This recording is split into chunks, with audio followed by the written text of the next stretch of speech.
Au nom de Dieu, le compatissant, le miséricordieux, je continuerai avec vous le quatrième chapitre à lire dans cet chapitre dans le livre L'éducation dans l'islam. Le titre parallèle entre la femme musulmane et la femme chrétienne au Moyen Âge. Cheikh Dr Mohammed, l'auteur de le livre continue. Si nous feuilletons les pages de l'histoire du Moyen Âge, nous découvrirons que la femme chrétienne était fort ignorante.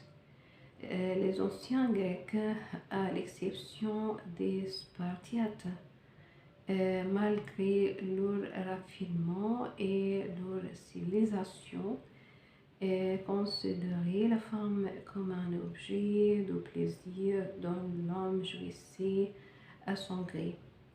Elle l'a privée de l'instruction et de l'égalité sociale. Les aliments partagés. Cette opinion est disait la bibliothèque de la femme était sa garde-robe. D'autre part, les Français considéraient que la place de la femme devait être chez elle. Par contre, nous voyons que la femme musulmane avait atteint au Moyen Âge les plus hautes sommets de la connaissance, du savoir et de l'élévation morale pendant l'âge d'or de la civilisation islamique. Il participait à la vie religieuse, sociale et politique de la société musulmane.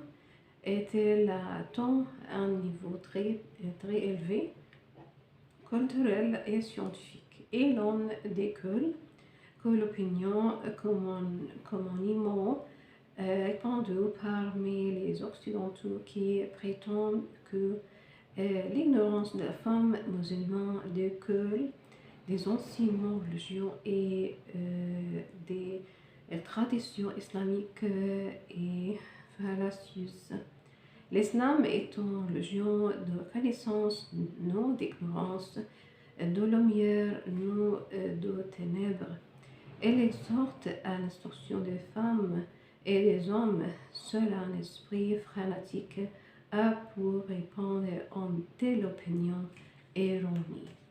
Celui qui fouillette le registre de la femme musulmane y trouvera des exemples de la grandeur spirituelle, le souci des valeurs morales auxquelles on se réfère de l'éducation de la femme à l'époque de la Renaissance islamique, qui la femme musulmane a un passé glorieux dans la femme d'aujourd'hui peut être fière comme elle peut édifier ce précieux patrimoine de nouvelles conquêtes spirituelles et scientifiques. Point n'est besoin de mentionner les bienfaits qui, à la suite de l'éducation des jeunes filles, régirait sur la nation islamique. Les temps l'ont considéré l'éducation de la femme comme une honte sont révolus. Tout père musulman doit indifféremment instruire ses fils et ses filles. L'instruction du jeune homme ne dépasse pas un seul individu, mais celle de la jeune fille s'étend à toute une famille, car la jeune fille d'aujourd'hui est la mère qui demain sera l'éducatrice de ses enfants. Si nous jetons un regard sur l'histoire, nous voyons que les mères ont un grand mérite dans la formation des hommes célèbres. révolu le temps où la femme musulmane était malheureuse, privée de ses droits, et oubliée lorsqu'elle était question des enseignements. Pas un musulman n'est pour nier les bienfaits de l'instruction de la femme. C'est une instruction qui conduit à la vertu, au progrès et à la perfection dans tous les domaines de la vie.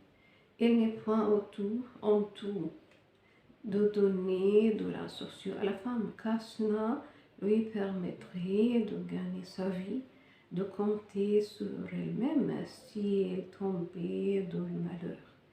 Aussi, venant à Père Marie, au Père, la misère s'abattait sur elle. Peut-on dire qu'il soit honteux de donner à la femme la vie par le savoir, de lui donner la possibilité de travailler, le travail et le gagne-pain honte, sont-ils en disgrâce? Ou bien la disgrâce est-elle de mendier ou d'avoir recours à des moyens malhonnêtes?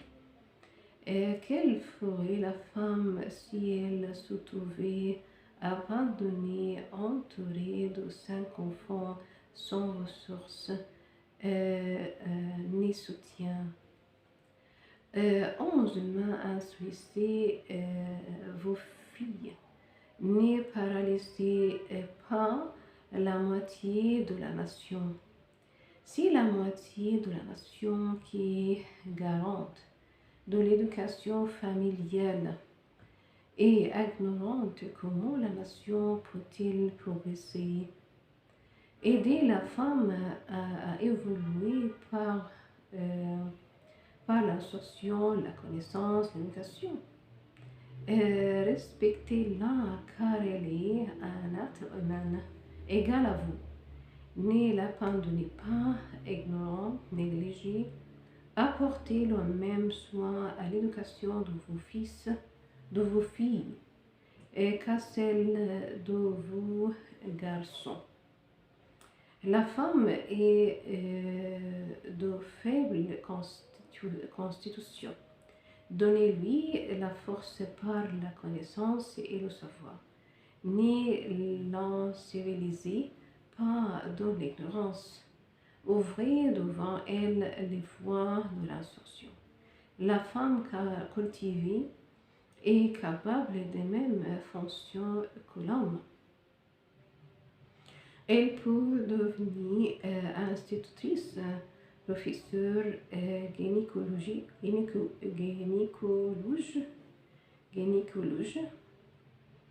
gynécologue, pédiatre, ophtalmologue, pathologue, dentiste, éducatrice, écrivain, compositeur, chercheur, savant, architecte, défenseur des droits de la femme. Réveillez-vous, Hafiz Ibrahim a déclaré: la mère est une éducatrice. Si vous la formez, vous formez une nation aux profondes racines. Et Shankly dit si les femmes vivent dans l'ignorance, les hommes s'honoreront l'ignorance d'inertie. N'est point orphelin celui dont les parents ont cessé de vivre et l'ont laissé à l'humiliation. Le véritable orphelin est celui dont la mère s'est détournée de ses devoirs et dont le père ne s'occupe pas de lui. L'intelligence est un don également réparti entre les deux sexes. Il n'est donc pas équitable de s'occuper des garçons au détriment des filles. Il serait sage de tirer profit de l'intelligence des les dernières dans le domaine de leur action comme nous procédons pour les garçons afin de former un peuple musulman qui donne un équilibre harmonieux, allier les deux qualités, fait progresser les pays islamiques et leur rendre le patrimoine glorieux de l'âge d'or. Le droit islamique a permis à la femme de commercer et lui a accordé le droit de faire le commerce, celui de propriété, de vendre et d'acheter, de disposer de ses biens, d'en prendre la vie de son mari et la donner à la femme en tant qu'épouse, mère et sur le droit d'héritier. L'islam a donné à la femme le droit de s'instruire et de posséder d'héritiers. C'est une religion qui repose sur la démocratie et l'équité sociale. Je commençais avec vous le 5e chapitre intitulé les assises fondamentales de l'enseignement dans la pédagogie islamique. Nous allons exposer maintenant les principes fondamentaux que l'islam a fixés pour l'enseignement de l'enfant. En nous référant aux opinions des savants musulmans tels Al-Ghazali, Ibn Sina, Az-Zarnugi, Al-Abdari et Ibn Khaldun. Numéro 1. De l'âge de fréquenter l'école. L'âge de fréquenter l'école ne faut pas fixer. Les parents envoyaient leurs enfants dès l'âge de 5 ans, parfois même à 6 ou 7 ans. L'État ne leur imposait pas un âge déterminé, car la recherche de la science était une obligation pour tout musulman et toute musulmane. Les parents avaient donc la liberté de choisir l'âge opportun pour envoyer les enfants au Koteb,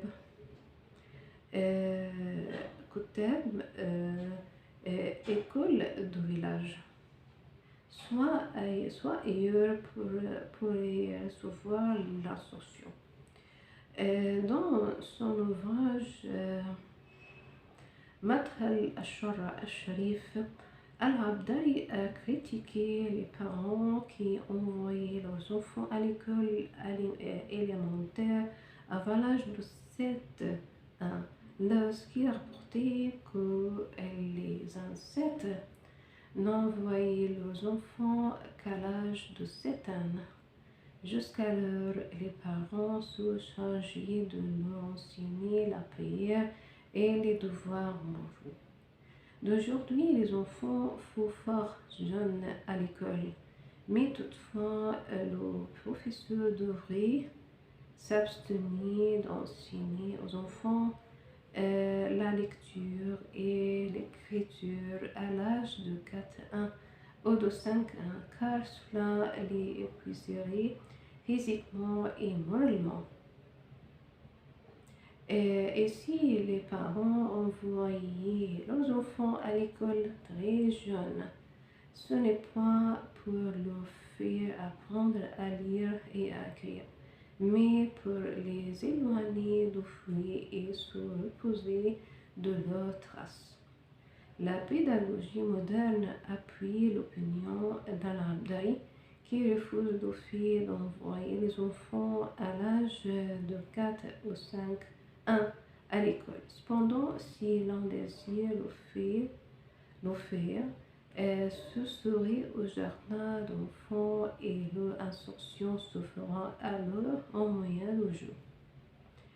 Dans la période que passe l'enfant au Koteb, l'école de village, Et il n'y avait pas de période précise que l'enfant devait passer au côté pour s'instruire. L'enfant a été envoyé pour apprendre les rudiments de la lecture et de l'écriture. Il étudiait les sourates du Coran les plus courtes, Amma, puis celui de Tabarak, et ainsi de suite jusqu'à ce qu'il ait appris le Coran en partie ou en entière. Il a devenu que l'enfant fréquenta le Kotab jusqu'à l'adolescence. Et il y a étudié alors les enseignements religieux, les traditions du prophète et aussi le calcul, la grammaire et la poésie.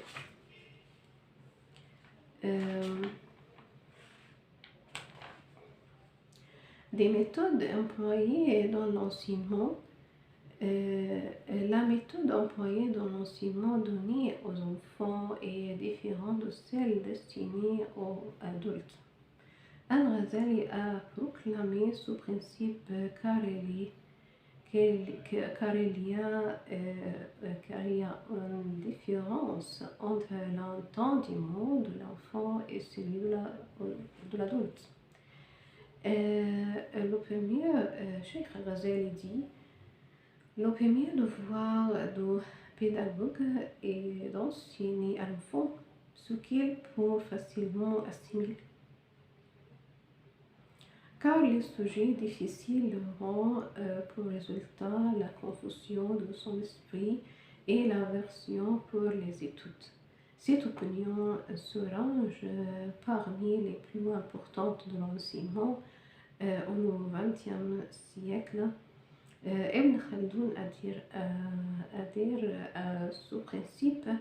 Il juge lui aussi qu'il faut tenir compte de l'entendement de l'enfant et de son niveau intellectuel, de son instruction. Il affirme que nous voyons actuellement des instituteurs qui sont ignorants des méthodes de l'enseignement et de son utilité.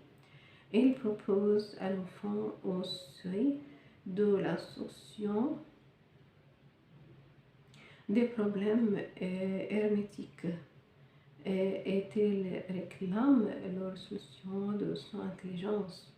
Il croit que cela lui permettra d'acquérir le savoir et que c'est la méthode adéquate.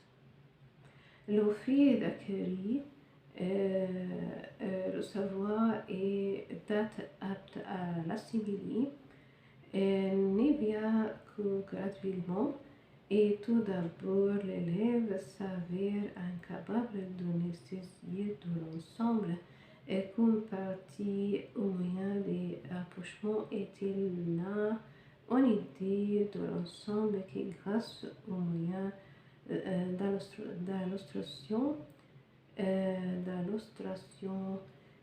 cette aptitude se développe graduellement grâce aux différentes méthodes et par la répétition en passant de l'étape des rapprochements à l'assimilation qui lui est immédiatement supérieure jusqu'à ce que se forme l'aptitude de saisir le sens puis d'acquérir la science. Al-Ghazali, Ibn Khaldoun et autres penseurs jugent que la manière de penser de l'enfant diffère de celle de l'adulte et cela doit être pris en considération dans les méthodes de l'enseignement. C'est ça par cet épisode.